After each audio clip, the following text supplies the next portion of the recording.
तुमचंच पांघरून घेऊन सत्याचं पांघरून घेऊन तिथं बसलेत, पण आपल्यासाठी लढायसाठी एकही राजकर्ता तयार नाही. आपल्याला राब राबाला होतं, आपल्या मालाला भाव नाही आणि ऐन टायमाला त्याचंच पुन्हा आपल्याला हे करावं लागतं. पहा, मतदानाच्या वेळी आपल्याकडं तू मी करून आपल्याकडं हात पसरतात, पाया पडतात आणि तिकडे निवडून गेले. खुर्ची एकदा सत्तेत एकदा खुर्ची त्याच्या झाली, खुर्चीवर बसले की आपल्याला कोणी विचारायला तयार होत नाही. यासाठी आता आपल्याला जागृत व्हायची गरज आहे. आपल्याला काहीतरी संघर्ष करायला लागेल. संघर्ष केला तर काहीतरी भेटत असतं. त्याच्या घरात बसून आपल्याला मित्र काही भेटणार नाही.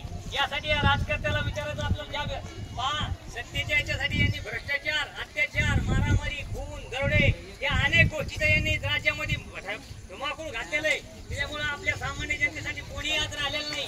काही करून काहीतरी लुटारू त्या टोळ्या तयार झालेल्या आहेत, गुंडेगिरीच्या टोळ्या त्या राजकारत्यांना पाळलेल्या आहेत.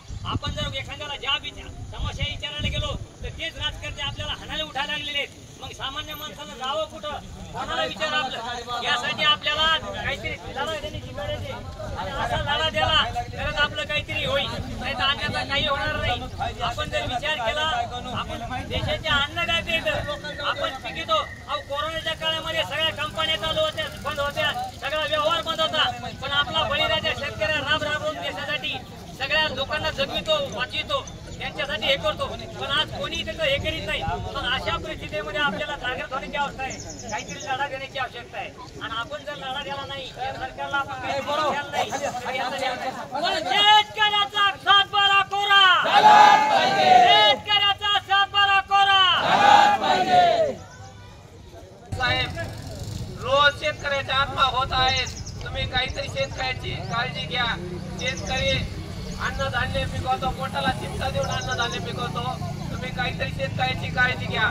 विधानसभेच्या तोंडावर तुम्हीच म्हणले होते की 7-12 शेतकऱ्याचा कोरा कोरा कोरा करू. कुठं कोरा? विधानसभेचा जेव्हा प्रत्येक पत्र कोरा करायचा होता. आता 8 महिने झाले सरकारी होत तरी मी 7-12 तुम्ही कोरा करीत नाही. सभागृहामध्ये भांडणे होत आहेत. काहीतरी शेतकऱ्याची काळजी घ्या. तसेच हमी भाव शेतकऱ्यांना द्या. शेतकऱ्याचा सातबारा कोरा झालाच पाहिजे. शेतकऱ्याचा सातबारा कोरा, शेतकऱ्याचा सातबारा कोरा. कोण म्हणता येत नाहीये, कोण म्हणता येत नाहीये.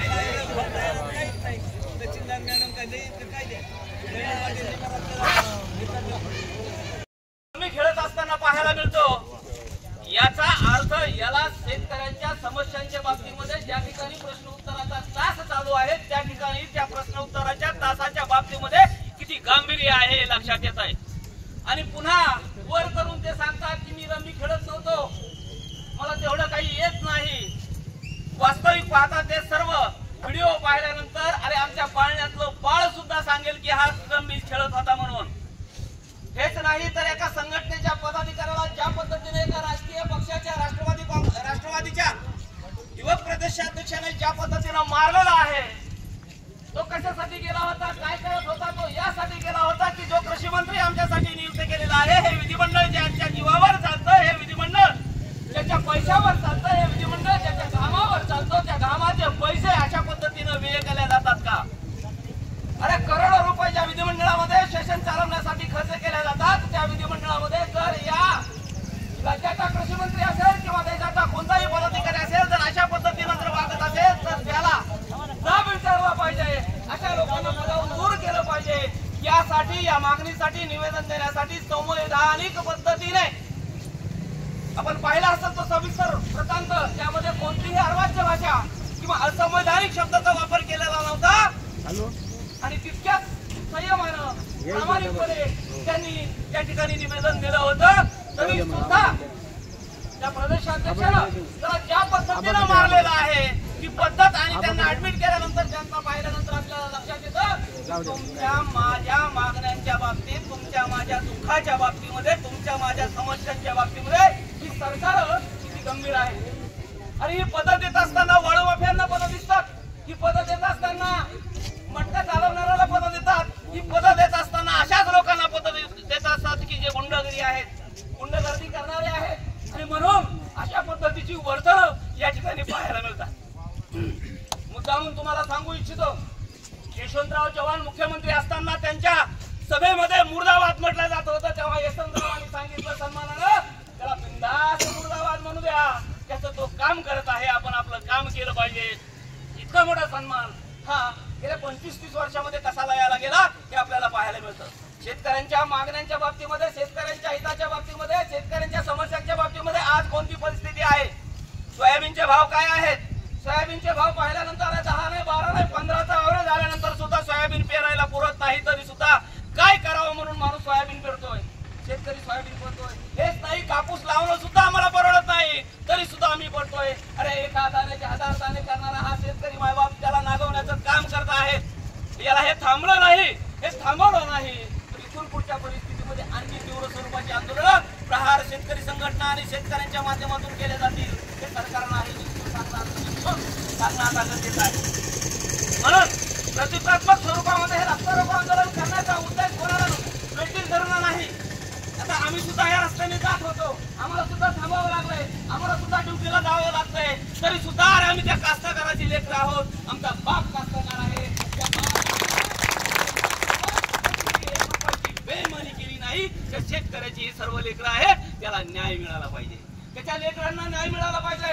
अरे KG to PG पर्यंत शिक्षण फ्री करा ना.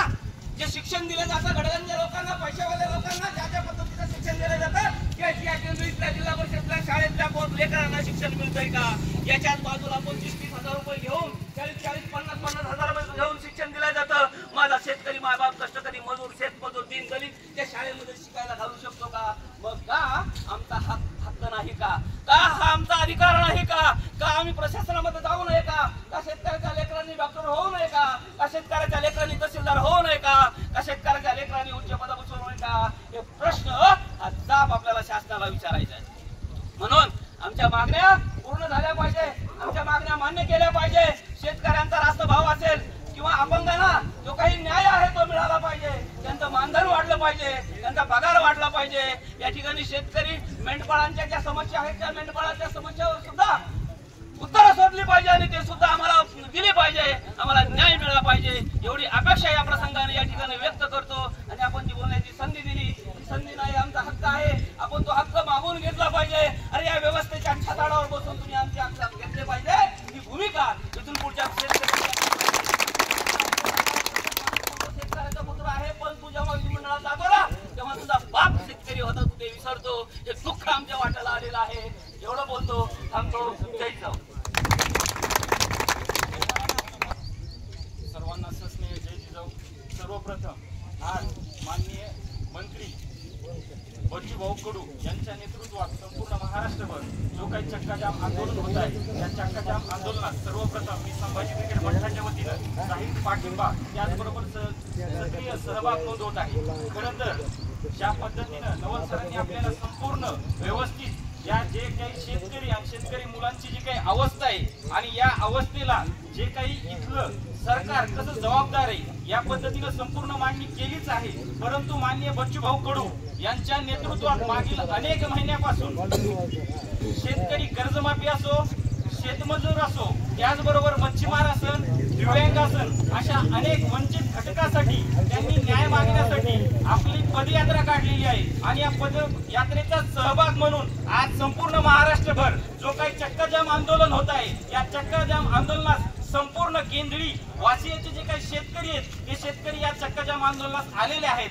परंतु सगळ्यात महत्वाची गोष्ट आहे की ज्यावेळेस हे तिघाडी सरकार ज्यावेळेस सत्तेत येत होतं, सत्तेत यायच्या आधी त्यांनी जे काही आश्वासन या शेतकरी बांधवाला दिलेलं होतं ते असं होतं की ज्यावेळेस आम्ही सत्तेत येऊ, सत्तेत आल्यानंतर आम्ही संपूर्ण शेतकऱ्यांचा जो काही सातबारा आहे तो सातबारा कोरा करण्यात येईल या पद्धतीनं आश्वासन दिलं होतं. पण हेच आश्वासन ज्यावेळेस हे सत्तेत आले, सत्तेत आल्यानंतर आम्ही हे कधीही बोललो नाही. या पद्धतीची बेईमानीची भाषा इथलचा जो काही राज्यकर्ता असलेला उपमुख्यमंत्री आहे हेच त्यांच्या तोंडून आज आपण ऐकत आहोत. म्हणजे एका बाजूला सत्तेत येईपर्यंत ज्या पद्धतीने या शेतकरी मायबापाला ज्या पद्धतीने भूलतापा देण्याचं काम हे सरकार करत आहे आणि सरकार ज्यावेळेस सत्तेत येतं त्यावेळेस ते कशा पद्धतीने वागतं हे आतापर्यंत आपण अनुभव आलेला आहे. म्हणून माननीय बच्चूभाऊ कडू यांच्या नेतृत्वात सर्वपक्षीय जो काही चक्काजाम आंदोलन होत आहे या चक्काजाम आंदोलनाचा आज एक भाग आम्ही झालो. परंतु आज जो काही त्यांच्या मागण्या आहेत या मागण्या जर योग्य पद्धतीने किंवा